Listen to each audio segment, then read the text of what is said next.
est-ce que le Gabon a perdu ses véritables valeurs?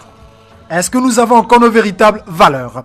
Et concernant les valeurs, nous avons une maman en ligne. Allô? Allô, Bernard? Bonjour maman Rosie, oui et moi. On t'écoute. Bon, dis moi, à toute la famille, je vais rentrer dans le sujet. Ouais. On va dire, c'est quoi le... Alors, aujourd'hui nous poursuivons l'étape du mariage, les différentes étapes du mariage et la dot. Est-ce qu'il y a des critères qui permettent de donner un quota de la dot, par exemple en francs CFA? Est-ce qu'il y a des critères? Bon, maintenant c'est du civisme. Auparavant, il n'y avait pas de critères. Hein. L'homme donnait ce qu'il pouvait apporter à la belle famille. Il n'y avait pas un montant, il n'y avait pas de critères. Alors, et concernant même la coutume, on sait que chez vous, les peuples enfants, les enfants nés hors mariage, les enfants appartiennent à la famille de la femme. Ça, c'est pour tous les peuples enfants. Mais comment se fait-il que concernant l'organisation même du mariage, eh ben, il n'y a pas un canevas concernant la coutume, chacun fait à sa manière? C'est comme je disais, il y a trop de civisme. C'est ce que je disais le lundi. Je n'avais pas vraiment le sujet, les questions, mais je suis directement rentré. C'est que je disais, maintenant, nous faisons du civisme et puis, c'est même pas du civisme. Il faut bien remarquer, la plupart des filles font du Nord sont en mariage à crédit. J'appelle ça à crédit parce que si tu as, par exemple, un maçon ne peut pas débourser 10 millions pour t'épouser. Et ça, pas du tout. Donc, nous allons en mariage à crédit.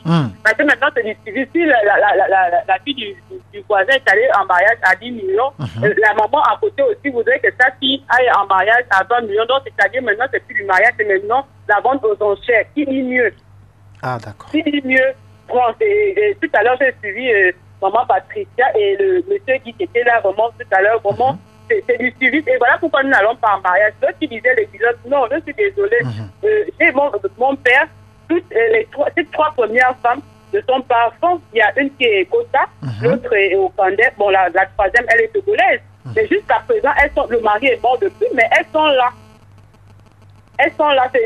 En fait, justement, voilà pourquoi nous n'allons pas en mariage. Les parents nous vendent tellement cher qu'on ne peut plus aller en mariage. Et j'ai dit tout à l'heure, le seul qui disait, ça dépend de la femme. Lui, exactement, ça dépend de la femme. Si j'aime un monsieur tout de suite qui veut m'épouser, je te dis que même s'il a 200 000, que mes parents le veulent ou pas, je prends l'argent, je mets dans la poche, je dis à mon mari, allons, je suis en mariage. C'est ça.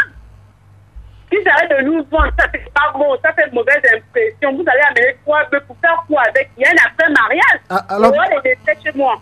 Alors, Maman Rosie, il y a votre sœur, Madame Françoise, qui disait qu'elle est des Bitam.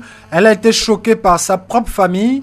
Tout ce qui avait été dit pendant les séances de réunion n'ont pas été respectés. Et du coup, pendant la cérémonie, elle s'est levée. Elle a dit à son mari, on y va, on va aller se marier en Europe. Alors, à votre sentiment par rapport à ce témoignage? Mais moi aussi, je ferais la même chose. Justement, elle a aimé son mari. Elle ne veut pas rester femme célibataire.